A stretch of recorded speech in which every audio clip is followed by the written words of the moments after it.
اول اغنيه كانت تقريبا اول ما لمحت الحب، سميرة سعيد.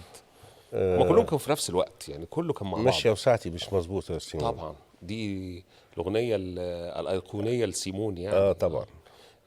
فكره الالبوم اللي كان بيتعمل على اغاني مودرن اه توكينج الالمانيه، بالظبط. دي كانت تجربه مهمه قوي يعني. تجربه سيمون دي طبعا. بداتوها ازاي؟ هو الحقيقه الفضل كله يرجع للاستاذ طارق الكاشف الله يرحمه. طبعا. الحقيقه هو كان الراس المدبر يعني. قال هنجيب اغاني مودرن توكينج وتعملها سيمون على كلمات وكان مصري. يقعد معانا بقى هنا عايزين نعمل دي ونعربها شويه، طب نعمل ايه هنا، طب نعمل ايه هنا، لغايه لما نستقر وتيجي سيمون في الاستوديو، لان كان استوديو ساعتها امريكانا، الاستوديو بتاعهم يعني. اه فيلا بينا، يقوم سايب المكتب وداخل الاستوديو خلاص، فسهله. كانت تجربه صعبه، تعريب الاغاني، وبعدين نفس الوقت الحفاظ على هو هويتين فيها. المهم الروح اللي هتقول يعني. سيمون الحقيقه في الحته دي كانت شاطره جدا يعني، عرفت تركب المود صح يعني. اشتغلتوا مع بعض حاجات كتير اه يعني. طبعا. طبعا. مش نظرة وابتسامة. وفي حاجة في كده. حاجه كده. في حاجة كده بحبها قوي قوي. ورحت برضو في حاجة كده للشرقي، يعني اه عملتوا شرقي شغل شرقي ومقسوم وكده يعني، ومقسوم. اقصد حته ما بشتغلهاش كتير، الا يعني مثلا برضو في 92 يعني، بمناسبه سنه 92 عملت لما يجيبوا سيرتك طبعا. للطيفه، شرقي جدا جدا جدا. وفيها بس فيها شويه هارموني جازي. فده كان الكوكتيل اللي ايه، كان صعب. الواحد محتاج يعود الودن انها تسمع ده مع ده. في لما يجيبوا سيرتك، كنت حابب اسال حضرتك سؤال. انت وانت بتبني الاغنيه موسيقيه، عملت الهارموني الاول وبعدين حطيت التخت، ولا عملت التخت الاول وبعدين هرمنتها؟ لا، عملتها هي الاول كاغنيه بالهارموني بتاعها، بعدين جبت الموسيقيين بقى موسيقي سجلته. اه. ما يعني حتى ما خدتهمش كلهم مع بعض، تراكات. كل واحد كان ليه دور بيقوله. وكانت شكل، بالمناسبة انه في الوقت ده كانت الموسيقى او الاغنية المصرية رايحة في شكل اكتر الكترونيك، اكتر حاجات اللي مش بيتلعب فيها لايفات قوي. هو كان الاغاني معظمها بتتعمل بدرام ماشين اسمها 707، مم. مشهوره جدا للصوت المقسوم يعني. اه. وكان يعني كانوا يقولوا كده يعني، يقول لك الشريط 8 اغاني كان ساعتها، مم. فيقول لك خلينا ايه 7، واحده دراما، اه. واحده اغنيه مجانيني كده نجيب فيها اشرف محروس. كانوا ايه حكاية علشان بتجرب اشكال عشان جديدة، بتجرب ما اشكال جديدة. ماليش دعوه، انا بعمل اللي انا حاسه يعني. فهم كانوا شايفين ساعتها انه ده حاجه يعني مجانيني شويه. في الوقت ده عملت لسميرة سعيد اول ما اول لمحت ما الحب. لمحت الحب، عملت وعملت في نفس جاز. الوقت جاز جدا، ولطيفه لما يجيبوا سيرتك شرقي جدا، اه. وسيمون هاوس طبعا. ماشيه وساعتي مش مظبوطه. كل ده في نفس السنه، والطول ونور الحريه لمحمد طبعا منير، وصغير هنتكلم السن، عنها. وعصفور. وعصفور كل دول ألبوم عظيم. اتعملوا في 92 الحقيقه. واتقلبت بيك العربية بعد كل ده. واتقلبت بيها العربيه خدت عين جامدة جدا. الحمد لله. ال- المرحلة دي، حضرتك قلت في مرة انه في اغنية اول ما لمحت الحب كان اول مرة من سنين طويلة اه تسجل البراسات لايف. ما انا كنت منقوط من الحكايه دي، لانه كان في الوقت ده اي حد بيلعب صوت براس بيجيبه من الاورج على طول، من كيبورد يعني، ويعزف بصوت نحاس وخلاص. فانا الموضوع ده مضايقني، وانا جازست يعني، الجاز برضو معتمد على الالات النحاسيه جدا. وكان ساعتها الدكتور مجدي البغدادي ترامبت، طبعا. الراجل دكتور عظيم يعني، كان لسه كان بيذاكر ساعتها في المانيا ومخلص دكتوراه ونزل مصر. فتعرفت عليه هو والاستاذ عبد الله ابراهيم ساكسفون. بفكر اعمل اغنيه بالشكل دوت والحكايه والرياض بجد وبتاع، وعايز اجيبكم لايف بقى. فكان اول اغنيه يتسجل فيها براس لايف من ايام اندريا رايدر مثلا.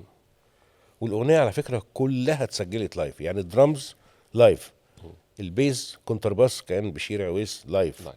الدرامز كان اشرف فؤاد الله يرحمه، بيركشنز كان احمد الناصر، بيانو انا اللي لعبته، والنحاس بقى الدكتور مجدي بغدادي، وجاب طقم معاه انا ما كنتش اعرفه غير الاستاذ عبد الله ابراهيم بس الساكسفون. واتسجلت الاغنيه ونزلت والحمد لله عملت صدى أصداء قوية كويس قوي. جدا. الحمد لله. وكانت مختلفه على سميرة سعيد، يعني استقبلت الاغنيه ازاي في وقتها؟ والله بص، هي كانت ساعتها اصلها برضو ايه، كانت زوجة الاستاذ هاني مهنا، فهي كانت عارف مطمنه انه في منتج وصاحب استوديو وجوزها يعني، طبعا. ففي ثقه. فكان هو انا ما كنتش بشوف سميرة سعيد غير يوم الغنى مم. بس. كان اغلب الشغل مع هاني مهنا. وهو هاني برضو مزيكاتي جدا، ففاهم هو فعارف انه اشرف يا عم انزل انت سجل، وبعدين يا الله حلوه قوي سميرة، تعالي بقى. مم. تيجي سميرة تسمع الله حلوه قوي، خش غني يلا. في الوقت ده او في مرحله التسعينات في تجربه مهمه جدا لحضرتك، وهي اعاده فن الاكابيلا مره تانية مع ذكرى في اغنيه مش فاضل لك غير دقيقه. طبعا حضرتك عملت ذكرى كتير فوق ال 13 14 اغنيه. لا بس هي الحقيقه ابتدت مع عمرو دياب، في انسى قلبي. انسى قلبي. اه يعني دي كانت البدايه، انه جربت حكايه الاكابيلا بس عجبتني قوي الحقيقه. كان ملمح مش كانت أكابيلا بس بشكل كده. لا يعني لمسه كده، مم. فحلو جميل. ف جينا بعد كده بنشتغل لذكرى، فبقول لها الفكره ان انا عايز اعمل اغنيه كلها بالفوكالات، فقالت لي يلا نقي اللحن. عايز اوضح بس للمشاهدين، الاكابيلا هو استخدام الاصوات البشريه في توزيع الاغنيه كمان. يعني مفيش آلة، يعني الدرامز مثلا بدل ما هي درامز واحد قاعد على طبول بيعزف، انا بقولها بقي توب توتك توب توب توتك كده مثلا، وبسجلها في تراك وبسجل اللي بعده في تراك كده يعني. فالمهم انه نفذت الاغنيه فعلا كلها اصوات بشريه بس، وعملت كده هي المره دي ومش هعملها تاني لانه تعبت جدا. مجهود كبير. لو ده معتاد يعني اصل الاكابيلات دي ليها ناس معينه وبتكتب لهم نوت وبتحطوا النوتة قدامهم يقروا على طول، ده مظبوط. فجبت كورال اصلا متخصص في ده؟ انا ما جبتش بقى كورال متخصص في ده، انا ما عنديش الامكانيات دي. عملت ايه؟ جبت 2 اصدقائي جدا، هم اصلا اللي هو بينو عازف جيتار، بينو فارس طبعا. بينو فارس في الاتيشا برضو، ولعبت معاه سنين، وعلاء فراج وعزفت برضو معاه كتير قوي بالليل يعني. والاتنين بيغنوا حلو قوي وصوتهم لايق على بعض. قلت لهم انا عايز اعمل كذا كذا كذا كذا كذا. قالوا لي طيب اوكي. فكانوا يخلصوا شغل بالليل، هم كانوا بيشتغلوا في نايت كلابز يعني، خلص الساعه 12 واحده يجوا لي بقى الاستوديو ونقعد بقى 6 7 الصبح نسجل. كنت انا عامل لهم بقى منظم لهم التراكات، انه بفتح صوت انا عازف الصوت اللي هم هيقولوه. خلصوا الصوت ده اطفي دوت واقوم فاتح التاني، قولوا بقى الصوت ده. وكل تراك من دول 6 تراك طبعا، كل الطبقات بتاعت الصوت. وبريمو وسكوندو، يعني البريمو اللي هو خط الاساسي في الوتر مثلا، والسكوندو الخط الثاني. الخط الثاني ده بيبقى عباره عن 3 4 اصوات، كل صوت من دول بيتسجل 6 تراك. يا خبر ابيض. فبقول لك الموضوع دخل في اعداد تراكات مرعبه، يعني بقيت 128 تراك في الاخر يعني.